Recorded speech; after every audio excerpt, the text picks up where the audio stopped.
여러분, 사주 명리학에서 가장 신비롭고도 강렬한 기운 중 하나로 꼽히는 것이 바로 귀문관살입니다. 이 살을 타고난 사람들은 남들이 느끼지 못하는 감정의 층위까지 감지하고 상대의 마음속 깊은 곳까지 읽어내는 탁월한 감수성을 지니고 있습니다. 그런데 바로 그 깊이가 연애에서는 양날의 검이 됩니다. 누구보다 뜨겁게 사랑하면서도 누구보다 빨리 관계가 무너지는 경험을 반복하게 되는 것이지요. 그 이유는 감정의 크기가 아닙니다. 감정을 어떻게 말로 꺼내느냐, 바로 그 대화 방식에 있습니다. 오늘은 귀문관살 연애를 오래 이어가는 커플들이 실제로 사용하는 대화법의 핵심을 하나씩 짚어드리겠습니다. 귀문관살을 가진 분들의 연애에서 가장 먼저 이해해야 할 것이 있습니다. 바로 감정과 말 사이의 간격입니다. 일반적인 사람들은 무언가를 느끼면 그것을 그대로 말로 옮깁니다. 하지만 귀문관살을 타고난 분들은 다릅니다. 느끼는 감정의 폭과 깊이가 워낙 크다 보니 느낀 것을 그대로 말로 꺼내는 순간 상대방이 감당하지 못하는 상황이 벌어지게 됩니다. 상대는 압도되고 귀문관살을 가진 분은 이해받지 못한다는 상처를 받으며 그렇게 관계에 균열이 생기기 시작합니다. 그렇다면 오래가는 귀문관살 연애에서는 어떤 방식으로 감정을 전달할까요? 핵심 공식은 단순합니다. 느낀다, 그리고 정리한다, 그 다음 필요한 것을 말한다. 이 세 단계입니다. 느낀 감정을 바로 말하는 것이 아니라 한번 내면에서 정리하는 과정을 거친 뒤 상대방에게 지금 자신에게 무엇이 필요한지를 전달하는 구조입니다. 이것이 귀문관살 연애를 오래 유지하는 커플들이 공통적으로 사용하는 대화의 기본 틀입니다. 감정을 억누르라는 것이 아닙니다. 감정을 정제해서 전달하라는 것입니다. 깊은 감정일수록 날 것으로 꺼내면 관계를 다치게 합니다. 한번 걸러진 언어가 오히려 더 깊이 상대의 마음에 닿습니다. 이제 실제로 오래가는 귀문관살 커플들이 사용하는 6가지 대화법을 하나씩 살펴보겠습니다. 첫 번째는 감정 대신 상태를 말하는 것입니다. 귀문관살을 가진 분들이 가장 많이 하는 실수가 바로 감정의 원인을 상대방에게 돌리는 표현입니다. 너 때문에 힘들다는 말은 상대방에게 즉각적인 방어 반응을 일으킵니다. 상대는 자신이 공격받는다고 느끼고 대화는 순식간에 감정 싸움으로 번지게 됩니다. 반면 요즘 내가 예민해져 있다는 말은 전혀 다른 반응을 이끌어냅니다. 상대방은 방어하는 대신 걱정하게 되고 공감의 문이 열리게 됩니다. 원인을 추궁하는 것이 아니라 지금 자신의 상황을 공유하는 것, 이것이 첫 번째 핵심입니다. 두 번째는 감정의 깊이와 전달의 양을 분리하는 것입니다. 귀문관살을 가진 분들은 하나의 감정 안에 수십 가지 층위를 느낍니다. 그 모든 것을 설명하고 싶은 마음은 충분히 이해할 수 있습니다. 하지만 감정의 깊이가 100이라면 상대방에게 전달하는 양은 30 정도가 적당합니다. 이 감정의 뿌리는 어디에서 시작되었고 그것이 어떤 방식으로 쌓여왔으며 같은 긴 설명은 상대방을 지치게 만듭니다. 지금은 조금 지쳐있다는 한 문장이 훨씬 더 깊이 전달됩니다. 많이 말할수록 오해가 줄어드는 것이 아니라 오히려 많이 말할수록 오해가 늘어난다는 사실을 기억하시길 바랍니다. 세 번째는 혼자 있고 싶을 때 기한을 함께 주는 것입니다. 귀문관살을 가진 분들은 감정이 과부하 상태가 되었을 때 혼자만의 시간이 절대적으로 필요합니다. 그런데 그냥 나 혼자 좀 있을게라고만 하면 상대방은 극심한 불안을 느끼게 됩니다. 관계가 끝나는 건지 자신이 무언가 잘못한 건지 혼란스러워집니다. 여기서 중요한 것이 시간의 경계를 명확하게 제시하는 것입니다. 오늘 저녁만 혼자 있고 내일 이야기하자는 말은 상대방에게 불안 대신 기다림을 줍니다. 끝이 아니라 잠시 멈춤이라는 신호를 주는 것입니다.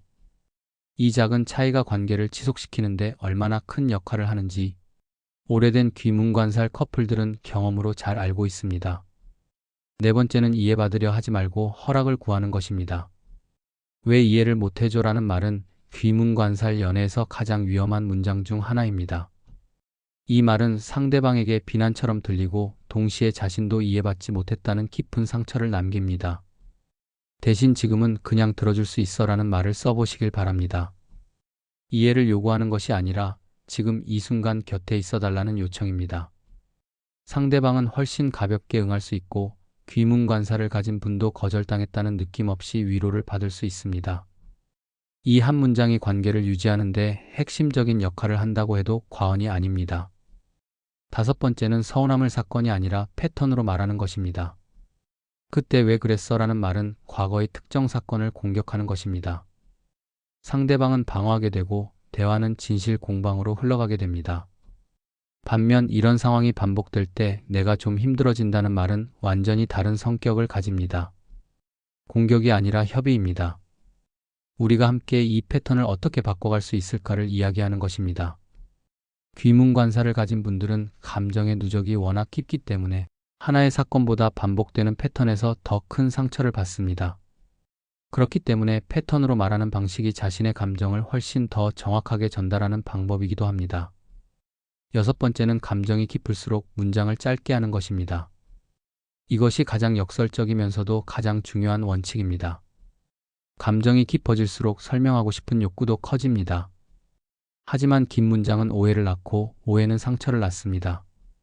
가장 깊은 감정일수록 가장 짧은 문장으로 담아야 합니다. 나는 내가 멀어진 것 같아 불안해. 이 한 문장으로 충분합니다. 그 이상의 설명은 붙이지 않는 것이 좋습니다. 짧은 문장은 상대방에게 생각할 공간을 줍니다. 그 공간 안에서 상대방은 스스로 공감에 도달하게 됩니다. 설명이 많아질수록 상대방이 공감할 여지는 오히려 줄어들게 됩니다. 이번에는 귀문관살 연애에서 절대로 해서는 안 되는 대화 5가지를 살펴보겠습니다. 앞서 오래가는 커플들의 대화법을 알아보았다면 이번에는 반대로 관계를 무너뜨리는 말들을 짚어드리겠습니다. 이 5가지 문장은 단순히 상처를 주는 말이 아닙니다. 귀문관살 연애에서 이 말들이 반복될 때 상대방은 정서적으로 이미 이별을 준비하기 시작합니다. 겉으로는 아직 함께 있지만 마음은 이미 멀어진 상태가 되는 것입니다. 첫 번째 금지 문장은 나는 원래 이런 사람이야입니다. 이 말은 자기 자신을 설명하려는 의도로 꺼내지만 상대방에게는 전혀 다르게 들립니다. 나는 변하지 않겠다는 선언으로 들리는 것입니다. 귀문관사를 가진 분들은 감정의 기복이 크고 때로는 자신도 이해하기 어려운 방식으로 반응하기도 합니다. 그럴 때 이 말을 꺼내면 상대방은 이 관계 안에서 자신이 해줄 수 있는 것이 아무것도 없다는 무력감을 느끼게 됩니다. 관계란 서로가 서로에게 맞춰가는 과정인데 그 가능성 자체를 차단해버리는 말이 바로 이것입니다. 두 번째 금지 문장은 이 정도도 못 받아줘입니다. 귀문관사를 가진 분들의 감정 표현이 때로 강렬하게 느껴질 수 있다는 것은 사실입니다. 하지만 이 말은 상대방에게 당신의 그릇이 작다는 비난으로 들립니다. 감정을 받아주는 것에도 각자의 한계가 있고 그 한계는 존중받아야 합니다. 이 문장이 반복되면 상대방은 점점 자신이 부족한 사람이라는 느낌을 받게 되고 결국 이 관계 자체를 떠나는 선택을 하게 됩니다. 상대방의 한계를 탓하기보다 내가 어떻게 전달할 것인지를 먼저 돌아봐야 합니다. 세 번째 금지 문장은 너는 깊이가 없어입니다. 귀문관사를 가진 분들은 감정과 사유의 깊이가 남다르기 때문에 상대방이 자신의 수준에서 공감해주지 못한다고 느낄 때 이런 말이 나오기도 합니다. 하지만 이것은 관계에서 가장 치명적인 말 중 하나입니다. 사람의 깊이는 측정할 수 없고 표현 방식이 다를 뿐 감정의 진심은 누구에게나 존재합니다. 이 말을 들은 상대방은 자신이 이 관계에서 근본적으로 자격이 없다는 느낌을 받습니다. 그리고 그 상처는 좀처럼 아물지 않습니다. 네 번째 금지 문장은 내 마음을 왜 몰라줘입니다. 이 말은 귀문관사를 가진 분들이 가장 자주 쓰는 문장 중 하나이기도 합니다. 표현하지 않아도 알아줬으면 하는 바람이 담겨 있지만 상대방 입장에서는 답이 없는 질문처럼 들립니다. 말하지 않은 것을 어떻게 알겠냐는 반응이 돌아오면 또 다시 상처가 됩니다. 마음을 알아달라고 요구하기 전에 마음을 어떻게 전달할지를 먼저 고민하는 것이 관계를 지키는 방법입니다. 다섯 번째 금지 문장은 다 의미가 있어서 그래입니다. 자신의 행동이나 감정 반응을 설명할 때 이 말을 쓰는 경우가 많습니다. 하지만 상대방에게는 지금 나로서는 이해할 수 없는 영역이니 더 이상 묻지 말라는 차단으로 들립니다. 귀문관사를 가진 분들의 내면 세계가 복잡하고 깊다는 것은 분명한 사실이지만 관계는 서로의 세계를 열어가는 과정이어야 합니다. 의미가 있다면 그 의미를 조금씩 나눠가는 것이 진정한 친밀감을 만들어줍니다. 이제 귀문관살 연애가 오래가는 커플들의 공통적인 루틴을 살펴보겠습니다. 이 루틴들은 특별한 노력이 필요한 것이 아닙니다. 오히려 기존의 방식을 조금씩 바꾸는 것에서 시작됩니다.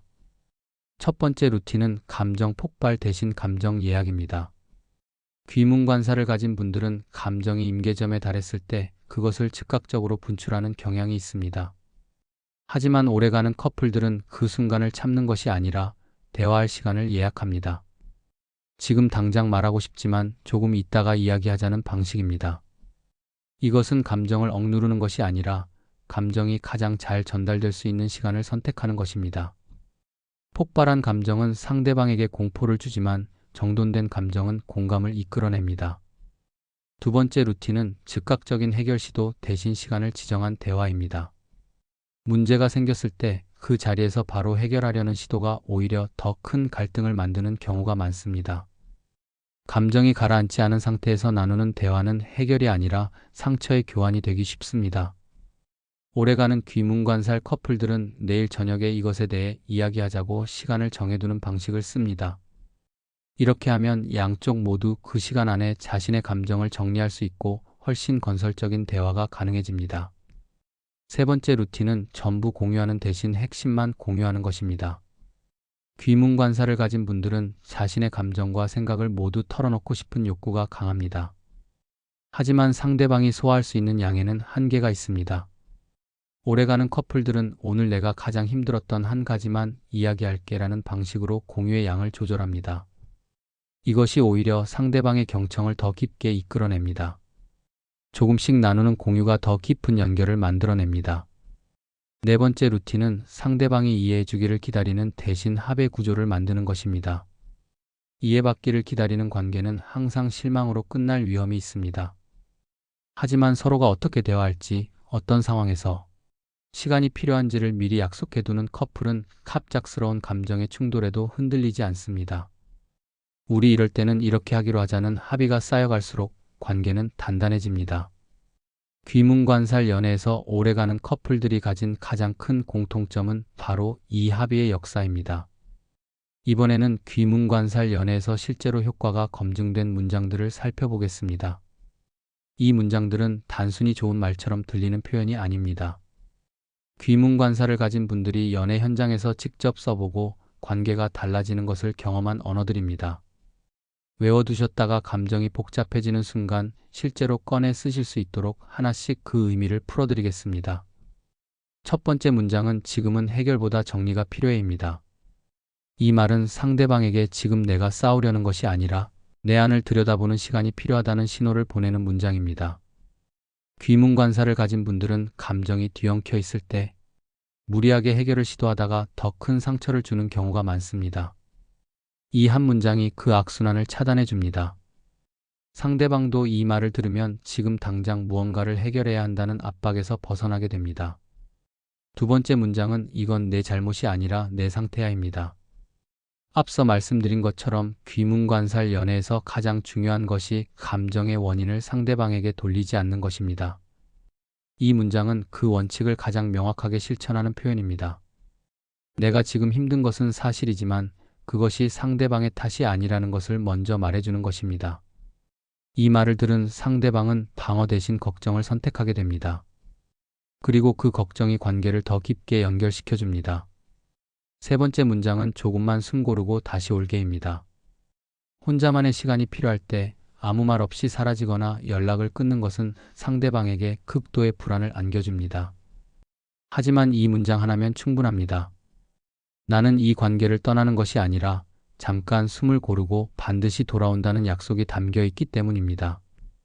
짧지만 상대방의 불안을 잠재우는데 이보다 더 효과적인 문장은 없습니다. 네 번째 문장은 나한테는 이게 꽤 중요해입니다. 귀문관사를 가진 분들은 자신에게 중요한 것을 상대방도 당연히 중요하게 여겨줄 것이라는 기대를 하는 경우가 많습니다. 하지만 그 기대가 충족되지 않았을 때 상처는 더욱 깊어집니다.